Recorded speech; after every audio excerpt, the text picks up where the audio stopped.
அடுத்த கேள்வி எண் 16 பாருங்க. பின்வருவனவற்றுள் இந்தியாவில் மிகவும் மாசுபட்ட நகரம் எது? டெல்லி, மும்பை, சென்னை, கொல்கத்தா. 1091 ரெஃபர் பண்ணி சொல்றேன் கண்டிப்பா. மிகவும் மாசுபட்ட நகரம் என்னங்க? என்னங்க ராங் ஆன்சர்ஸ் வருது, ரைட் ஆன்சர்ஸ் ரொம்ப கம்மியா வந்திருக்கு. சந்தீப் குமார், ராஜேஸ்வரி, வினோதினி, ராம், கௌசல்யா, காளீஸ்வரி, சிவகாமி தான் கரெக்ட் ஆன்சர் பண்ணியிருக்காங்க. என்னங்க டெல்லி தான். ஏன்னா நியூஸ்ல கூட அடிக்கடி பார்த்துட்டு இருந்தோங்க. டெல்லியில காற்று மாசின் காரணமாக விடுமுறை, இந்த மாதிரிலாம் அடிக்கடி நியூஸ் பார்த்தீங்களே. என்னங்க ஆன்சர்? மிகவும் காற்று மாசுபட்ட நகரம் என்னங்க? டெல்லி அப்படிங்கிறது தான் கரெக்ட் ஆன்சர். ஓகேவா? அடுத்து பாருங்க. கூட்டுறவுத்துறையின் உதாரணம் எது? ரிலையன்ஸ், பெல், மாருதி உத்யோக், அமுல்.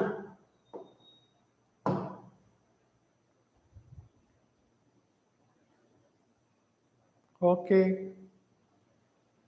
17க்கு என்னங்க?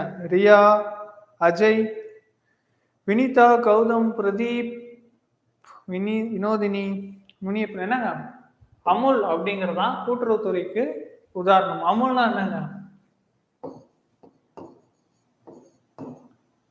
Anand milk union limited.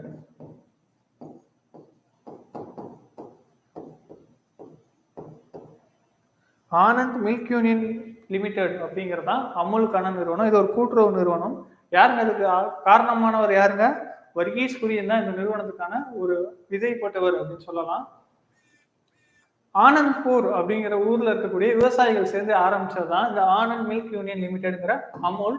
இன்ன வரைக்கும் இவங்க ப்ராடக்டை அடிச்சுக்க ஆளே இல்லை. எல்லாமே ice cream, butter, sweets, milk sweets, milk, இதெல்லாம் இவங்களை அடிச்சுக்க ஆள் இன்ன வரைக்கும் இல்லை. ஒரு கூட்டுறவுத்துறை நிறுவனம் இவ்வளவு சக்சஸா செயல்படுறதுன்னா அது உண்மைக்கே பாராட்டத்தக்கது. இன்ன வரைக்கும் ஒரு சக்சஸ்ஃபுல்லான கூட்டுறவு நிறுவனம் தான் என்னங்க? அமுல் அப்படிங்கிறதா ஒரு சக்சஸ்ஃபுல்லான ஒரு கூட்டுறவுத்துறை நிறுவனம். ஓகேவா? ஓகே, இது காரணமா இருந்தவர் யாருங்க? வர்கீஸ் குரியன். ஓகேவா? ஓகேங்க. அடுத்து பாருங்க. சட்ட மேலவை ஒரு நிரந்தர சபை. தமிழ்நாட்டில் சட்ட மேலவை உள்ளது. 1 மட்டும் சரி, 2 மட்டும் சரி, ஏ மற்றும் பி சரி, ஏ மற்றும் பி தவறு. கமெண்ட் பண்ணுங்க. கேள்வி எண் 18.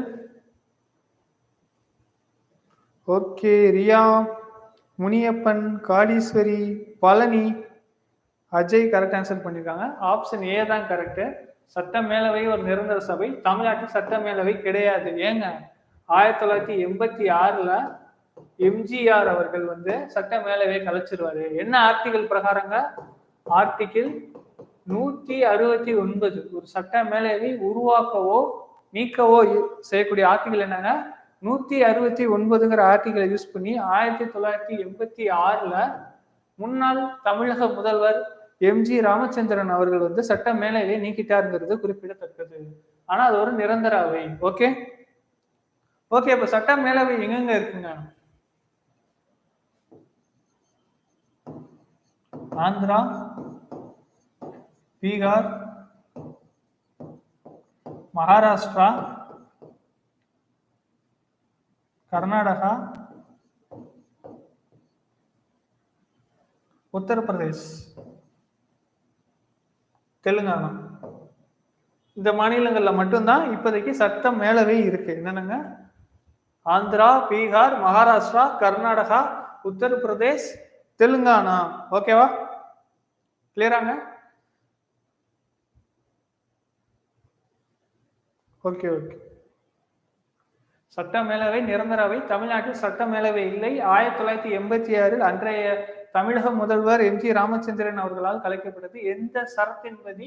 சரத்து 169 படி கலைக்கப்பட்டது.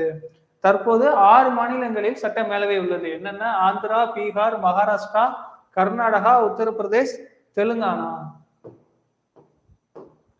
புகழ்பெற்ற மலை வாசஸ்தலமான டார்ஜிலிங் எந்த மாநிலத்தில் உள்ளது?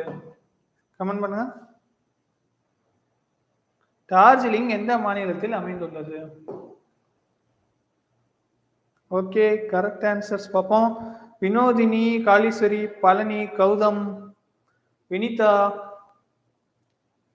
தர்ஷினி, ரியா, அருள் ராஜா, சந்தீப், சவிதா என மேற்கு வங்காளத்துல தான் டார்ஜிலிங் அமைய பெற்றிருக்கு. ஓகேவா? அடுத்து லாஸ்ட் கொஸ்டின் பாருங்க. கீழ்கண்ட கூற்றுகளில் சரியானது எது? தமிழகத்தின் மாநில மரம் பனைமரம் ஆகும். தமிழகத்தின் மாநில மலர் தாமரை மலர். ஆப்ஷன் ஏ 1 சரி, ஆப்ஷன் பி 2 மட்டும் சரி, ஆப்ஷன் சி 1 மற்றும் 2 சரி, ஆப்ஷன் டி மேற்கண்ட எதுவும் இல்லை. 20 என்னங்க ஆன்சர்? ஓகே, முனியப்பன், ராம், வள்ளிமுத்து, பழனி, வினிதா, தமிழன், ஜெயபிரதா, விக்னேஷ் எல்லாம் கரெக்ட் ஆன்சர் பண்ணீங்க. என்னங்க 1 மட்டும் தான் சரி. மாநில மரம் பனை மரம்ங்கிறது கரெக்டானது. மாநில மலர் தாமரையா? கிடையாது. மாநில மலர் என்னங்க? செங்காந்தல் மலர்.